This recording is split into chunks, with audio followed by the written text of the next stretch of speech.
Silvestre, La Noche Mágica, Ay, en el País Vasco. Es que Iñaki, ya estamos tan emocionados, tan metidos en harina, que es que la pasión nos puede, y esto es lo bueno del directo. Y no voy a hacer como Mercedes Milá, que de repente se pone aquí a enseñar cosas que no vienen al caso. Nosotros vamos a enseñar cosas interesantes, gracias además a Iñaki García Uribe, él es miembro del Departamento de Etnografía de la Asociación Aranzadi. Iñaki, Arratsaldeon, buenas tardes. Buenas tardes, Arratsaldeon. Es que nosotros somos muy pasionales, ¿verdad? Sí, claro. Y disfrutamos mucho y hacemos disfrutar también al público. Ya te echábamos de menos, pero Gracias. Iñaki vuelve a casa por Navidad, vuelve a su plató, a su casa. Iñaki, además, para hablar de una figura que pensamos conocer o creemos conocer, que es el olenchero, que además llega mañana a nuestras casas, más le vale, en mi caso, porque ya últimamente me tiene un poco enfadada, pero que realmente no conocemos absolutamente nada. Tiene una historia, hay unas referencias históricas, tiene una procedencia que realmente, Iñaki, nos tienes que explicar, porque hablamos del olenchero y la gente simplemente piensa en regalos. Bueno, claro, porque la adaptación del olenchero en la era moderna, que lo hace la Conferencia de Icastolas, es para tener un icono navideño que traiga regalos a nuestros niños. Está bien. Otra cosa es que desfiguramos el mito y que igual no se sabe mucho de su procedencia, aunque sí se ha estudiado, incluso ha habido un congreso sobre el olenchero, que por cierto su nombre real es Olentzaro, pero cuando el olencharo entra en Vizcaya y en Álava, que nunca estuvo, porque estuvo en Guipúzcoa y en Navarra, allá por los años 70, se castellaniza un poco el mito y fonéticamente nos vamos al ero en vez del aro, ¿no? Hay un estudioso, bueno, se hizo un congreso en Vera de Bidasoa, si no me confundo, hay un triángulo mágico del olenchero que es Lesaca, Vera de Bidasoa y Oyarzun. Ahí está la mayor originalidad del olenchero, concretamente en Lesaca, ¿no? El que pueda ir, lo que pasa es que claro, ir el día de mañana, un 24, a Lesaca, si desde aquí está complicado por diferentes motivos que todo el mundo se dará cuenta, ¿no? La cena, el ayudar, o los amigos, el poteo, en fin, pero el que pueda ir a Lesaca va a disfrutar con la verdadera imagen del olenchero, ¿no? Hay un estudioso de los muchos o bastantes que han estudiado, Víctor Capanaga. Víctor Capanaga era un hombre importante en antropología y en lingüística. No era un doctor, no tenía estudios más que los que él hizo por su cuenta. Murió en el 2011. Curiosamente murió estando en la residencia de ancianos de Orozco, donde yo vivo, por una cuestión que excede de mi conocimiento, ¿no? Este hombre nos explica muy bien quién era el olenchero, nos habla de cómo es un personaje que está relacionado con otras culturas y cómo su historia está relacionada exclusivamente con el solsticio de invierno y con la renovación del fuego solsticial. Esto es lo que une al olenchero, que no es un personaje como el que nos venden ahora mismo, sino que es un mito, y un mito es algo etéreo, con la Navidad. ¿Por qué? Porque el olenchero es un personaje pagano, y cuando llega el cristianismo, con fuerza, lo adopta como su personaje, ¿vale? Lo utiliza en su beneficio, como cualquier otra religión ha hecho con otro tipo de personajes o de mitos, ¿no? Hay una historia que solamente queda en Éibar, que es una versión arcaica, muy antigua, sí está cristianizada, pero a mí me consta que por lo menos hasta los años 1950 y algo se hacía, que se llama el Isu Eguna, y es la repartición del fuego bendecido por los caseríos de Éibar. Esto es un tronco con fuego que se lleva con mucho cuidado para no quemarte y se va por los caseríos dando un trocito de fuego. El fuego solsticial, el fuego de cambio de un ciclo, del ciclo de un año a otro, que se sucede el día 31. La religión adopta el olenchero como personaje que anuncia la llegada del niño Jesús y que trae los regalos a nuestros niños. Pero que no en esencia, ¿no? En ese origen del olenchero, ese mito no es ni carbonero, ni ladrón, como alguna vez nos han contado, sino que era fogonero. Sí, el olenchero lo tenemos dibujado en su origen en la era moderna. Mira, fíjate, voy a mostrar. Que son el año 70, lo tenemos como un borrachín, un gentil borrachín. Tripudo, barrigudo, borrachín, fumador. No es un borrachín, es un borracho pequeñito, sino es un hombre que bebe mucho, barrigudo, sucio, carbonero, pero y que además no se asea, porque un carbonero pues lo tenemos dibujado siempre con la cara tiznada, ¿no?, del carbón, ¿no? Pues imagínate cuando va a comer el trozo de sebo cómo tiene que mancharlo, ¿no? Siempre fumando, con la pipa en la boca, seguramente porque así lo hacían los carboneros, ¿no? Esto es lo que nos dibuja en un principio, en los años 70, el olenchero que irrumpe en casi todos los pueblos de Euskal Herria. Le cuesta mucho más en Vizcaya y en Álava, pero sí irrumpe en Guipúzcoa y en Navarra en un principio. Pero el olenchero, si atendemos a las explicaciones que nos dan los etnógrafos y los estudiosos, era un fogonero, no un carbonero. Y un fogonero es una persona que porta fuego, el fuego solsticial, el fuego que nos anuncia el cambio de un ciclo. ¿Por qué el fuego? Porque quemamos lo malo y viene lo nuevo, que se supone que es bueno, o así lo queremos por lo menos, ¿no? Ese es el fuego que porta el fogonero, que no carbonero, que luego nos dibujan como un carbonero. Fíjate, tenemos una primera cita de hace 400 años, que no es poco. La gente dice, no, sí, Barandiarán, por supuesto que Barandiarán habló, ahora lo vamos a explicar, pero Barandiarán no vivió hace 400 años.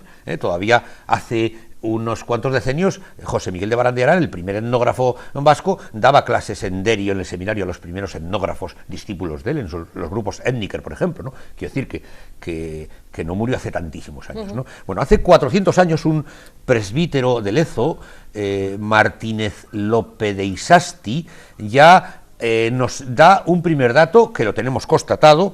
Este hombre era escritor y nos habla del olenchero.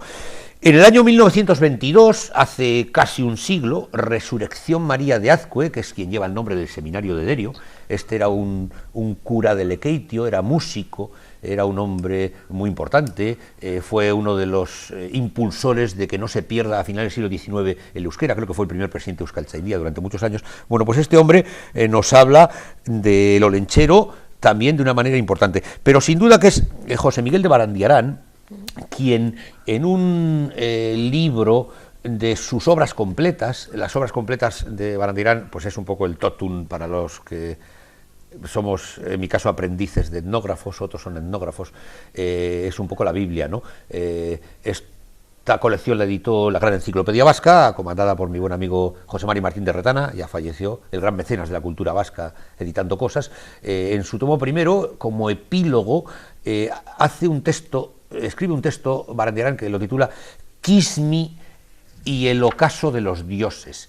Y en ese texto, he hecho un pequeño resumen, me vas a dejar que lo lea porque creo que es importantísimo, nos explica, a mi entender, lo más importante que hay escrito sobre de dónde viene el olenchero, que es una figura, como he dicho, que esto es muy importante dejarlo claro, pagana, cristianizada después. Y dice, José Miguel de Barandiarán, es un texto que lo recoge de una leyenda oral que la escucha ya cuando es pequeño Barandiarán en su Ataun natal, no la escucha en ninguno de los viajes a donde va a investigar, hablando con gente mayor, sino que la escucha al lado de su caserío, en su casa en Ataun, ¿no?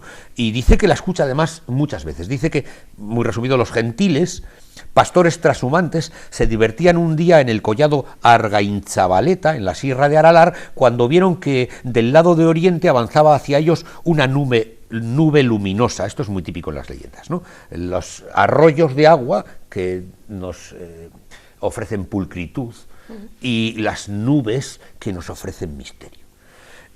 Asustados por el fenómeno, llamaron a un sabio anciano y le condujeron a aquel paraje para que contemplase la misteriosa nube y les declarara lo que ésta significaba. El anciano les dijo: ha nacido Kismi y ha llegado el fin de nuestra raza.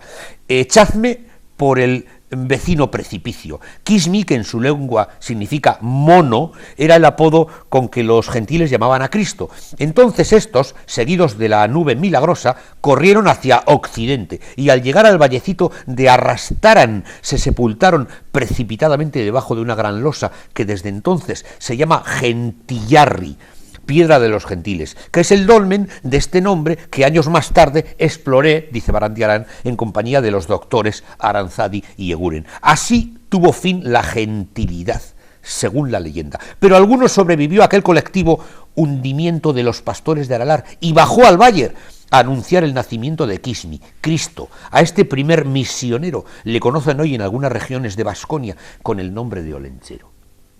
Esta cita es el Sanctus Sanctorum del porqué del Olenchero.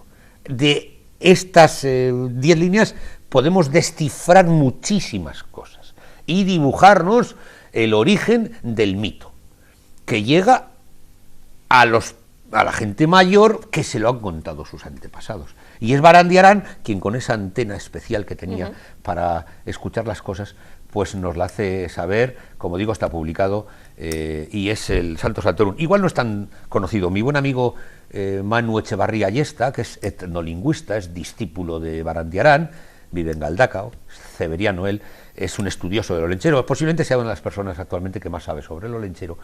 No le gusta nada esto de Mari Domingui, que luego hablaremos un poco de ella.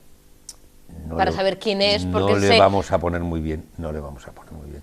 Espero que todos los niños estén ahora mismo en la cabalgata del Olenchero de Baracaldo y no le estén escuchando al estanquero de Miravalles. Un personaje, Mari Domingui, que se ha incluido hace poco a las cabalgatas, ¿no? Sí, bueno, sí, Baracaldo, Bilbao, es un invento. Que dicen que es la mujer esto o la compañera es del novia. Esta es la cuota feminista, Susana, del concepto del mito del Olenchero en la era moderna. Hay que ponerle una novia, hay que quitarle la pipa y la botella de Ardagua al Olenchero, porque esto no es correcto.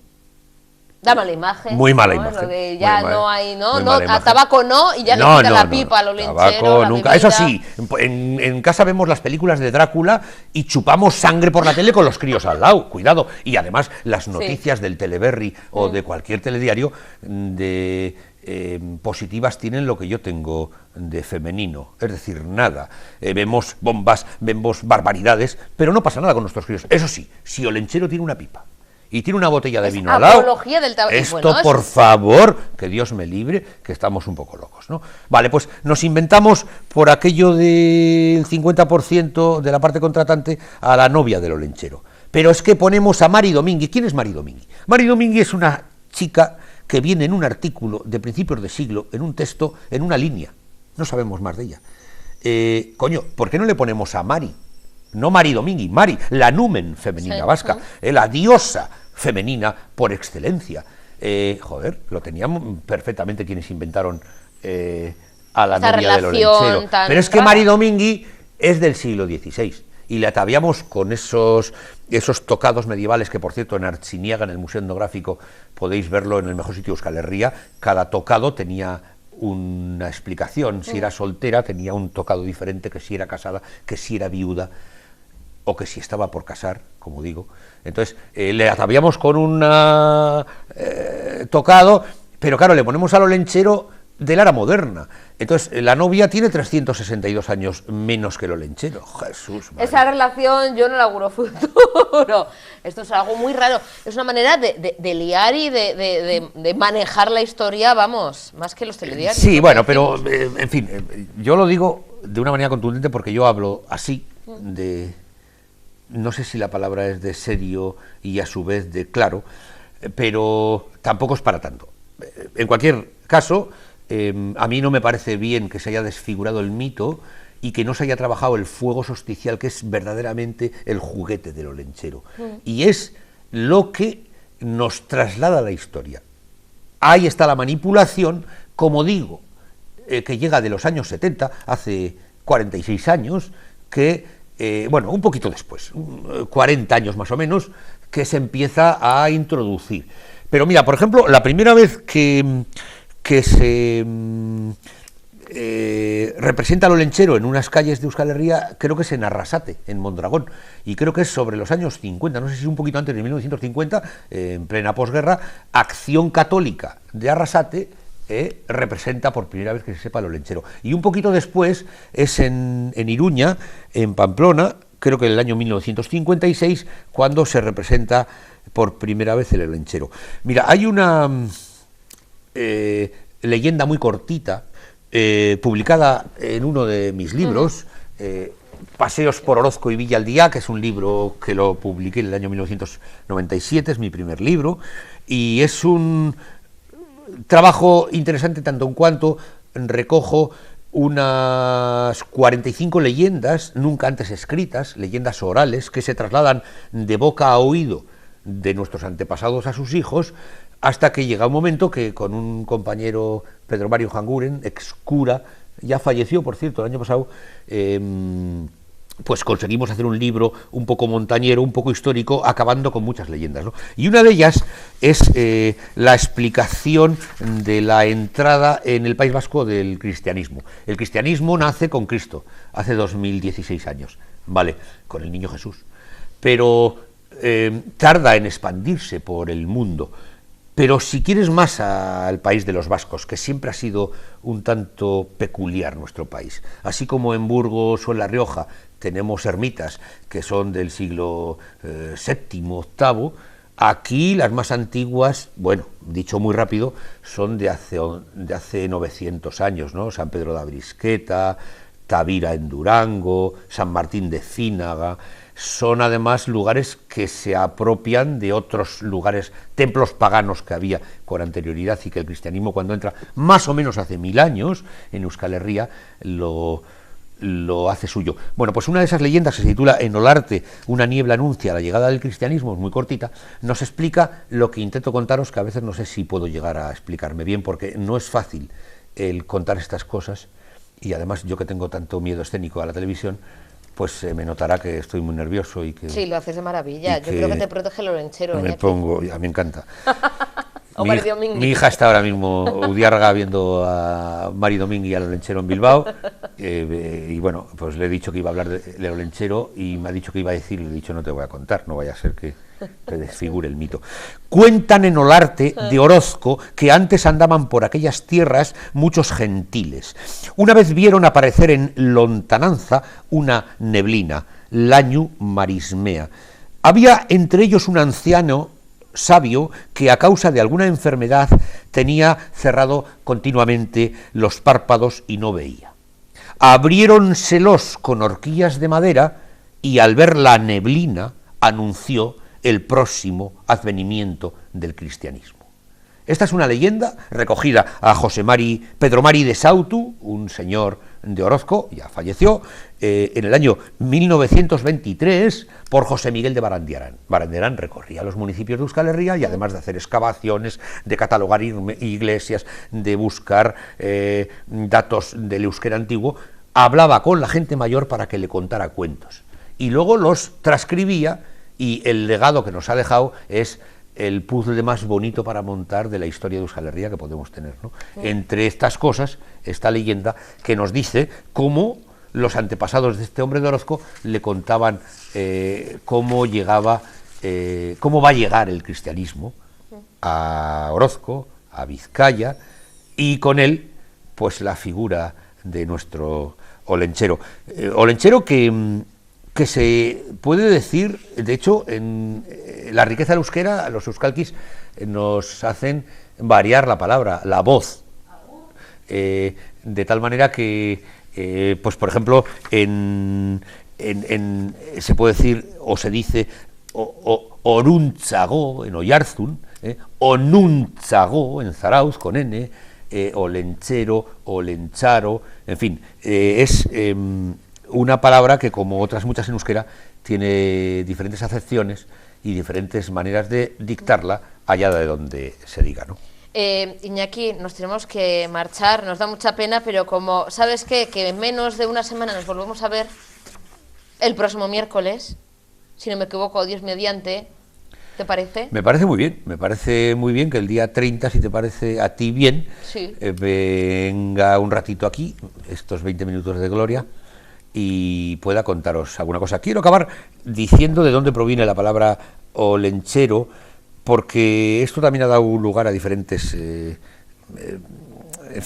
controversias en el rollo lingüístico, ¿no? El sufijo ero es el que se utiliza en la zona castellanizada, pero Lope de Isasti, este cura de Lezo que digo que fue el primero que nos cuenta, o que sepamos que está escrito que nos cuenta, habla de que es onen aro. Onen aro es époce de lo bueno, es como una manera bonita de festejar algo que llega. Eso es el olenchero. Pues Iñaki, nos vemos el próximo miércoles, como siempre, es que recasco, y que nos traiga muchas cosas el olenchero. No sé si a mí hoy me va a traer algo mañana. Igual a mí tampoco, pero bueno, que le queremos mucho, aún así, que nos traigan cosas. Iñaki, nos vemos el próximo miércoles 30. Es que recasco. Suri, es que recasco. Nos vemos mañana Nochebuena, aquí en Ojo Vizcaya. Yo me siento. Agur.